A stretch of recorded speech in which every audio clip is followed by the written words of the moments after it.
ఒక మనిషికి నిజమైన స్వేచ్ఛ, నిజమైన స్వతంత్రం దేవునిలో దొరుకుతుందా, లోకంలో దొరుకుతుందా? కొంతమంది పిల్లలు ఉంటారు, మా అమ్మ నాన్న అసలు మంచోళ్ళు కాదండి, మాకు స్వేచ్ఛ ఎవరండి? స్వేచ్ఛ నా భర్త నాకు స్వేచ్ఛ ఇవ్వడండి, మా అమ్మ నాన్న నాకు స్వేచ్ఛ ఎవరండి?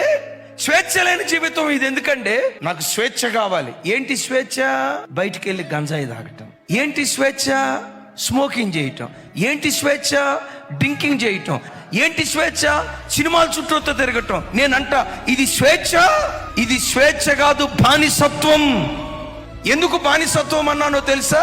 త్రాగేవాడు త్రాగుతూనే ఏమనుకుంటాడు తెలుసా? ఛీ, నేను తాగకూడదు, ఛీ, నేను తాగకూడదు, తాగకూడదు తాగకూడదు తాగకూడదు అంటూ వాడు తాగాడంటే వాడు స్వేచ్ఛాజీవే బానిస. అద్భుతం తెలుసా? అదుల్లాము గుహగా పిలువబడుతున్న యేసు క్రీస్తుతో నువ్వు సహవాసం చేస్తే స్వేచ్ఛాజీవిగా బ్రతకటానికి దేవుడు కృప చూపిస్తాడు.